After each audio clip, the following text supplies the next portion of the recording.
Hi, this is Robert Beller from Retro Car Guy 530 LLC. In this video, I'm going to be going over some of the tools that I use in my particular garage over the last 5 to 7 years. And the thing that I've been getting the most questions about from my videos has been, what ramps am I using? They see the ramps in the videos, and they go, what are those? So I get a lot of questions, be it direct messages or emails. In fact, a fellow YouTuber sent me a DM asking about them, and he ended up getting them for a Christmas present. So I thought I'd make a video showing what I have. I have these race ramps here that have the removable section to make it a little bit easier to get underneath the vehicle. Plus, I have this low profile extension that lets you get low profile cars up on the ramps quite easily. So after the intro and information disclaimer, I'll go through what I have, when I bought them, and how much they were. And after that, I'll give a demonstration of taking my Chevrolet SS Sedan in 2 different examples, one with the low profile extension not used and one with it. So let's get to the intro and information disclaimer, and let's start checking out the ramps.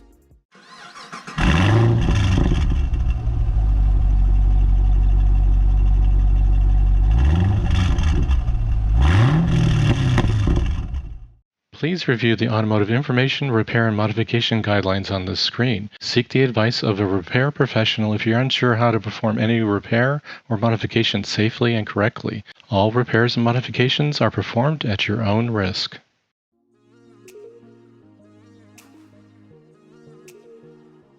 In this view, we have the race ramps RR-XT-2. It's a 67-inch race ramp that I purchased back in December of 2010.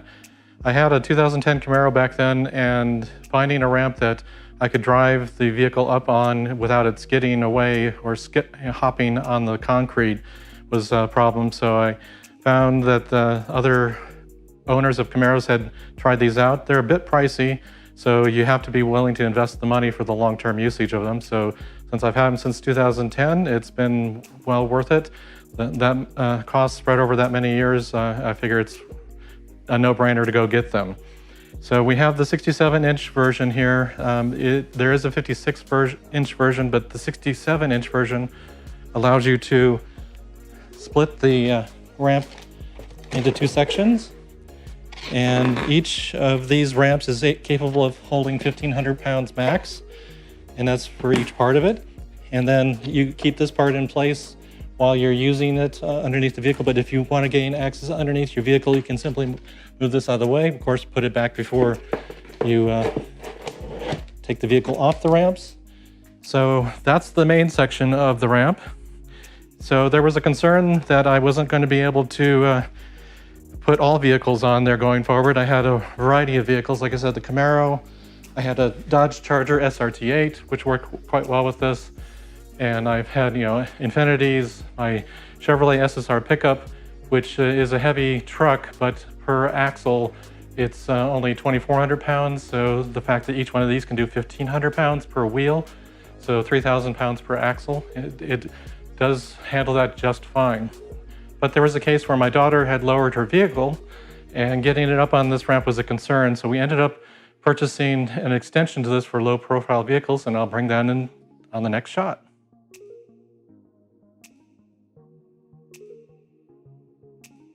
Now, the low-profile extension is from race ramps. It's a RR-EX-14 for the 67-inch ramp that I have in the picture there. So this is an extension that fits on top of the existing ramp, and these guides here help make sure that it doesn't slide off. And then this lip engages the base of the pre-existing ramp. And you put that on there, and that extends the length quite a bit, and also makes it so that a low-profile vehicle can approach this at a much better angle without scraping the front lip.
Now that we have the car up on the ramps, I'm going to put some wheel chocks behind the rear wheels, as you should do with any ramps, not just these ramps.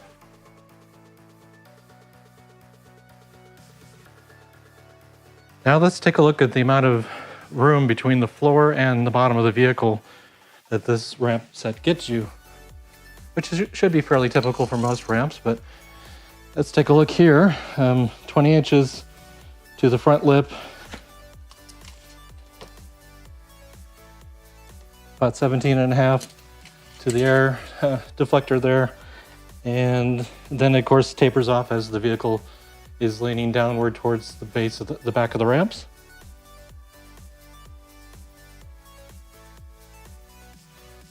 Now with the vehicle up on the ramps and the wheel chocks behind the rear wheels, we can remove the second section of the ramp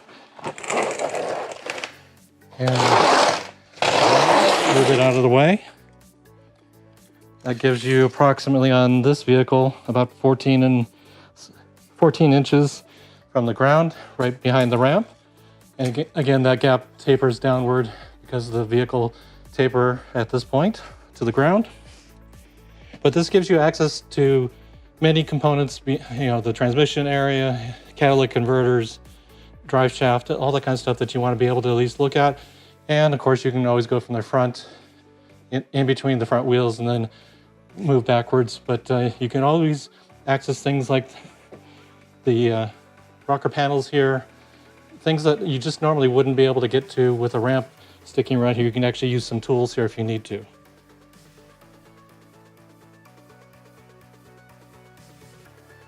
Would I recommend race ramps to anyone? Certainly. I've been a customer of race ramp products since 2010 when I bought the main ramps, the two-section ramps that I have in this video, and then I purchased the extensions in 2012. Been very happy with them.